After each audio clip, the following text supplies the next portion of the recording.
What's the meaning of cross-dressing?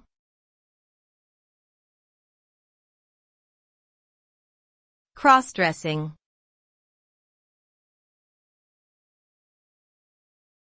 Cross-dressing.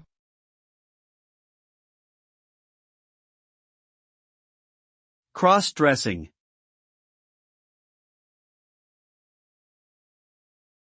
Cross-dressing.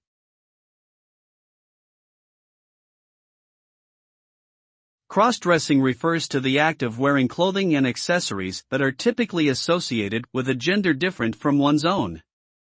This can include, but is not limited to, dresses, skirts, high heels, makeup, and wigs. The results of cross-dressing can vary depending on the individual and their intentions, but it often involves challenging societal norms and expectations surrounding gender expression. Some people may cross-dress as a form of self-expression or as part of their gender identity, while others may do it for performance, entertainment, or other reasons.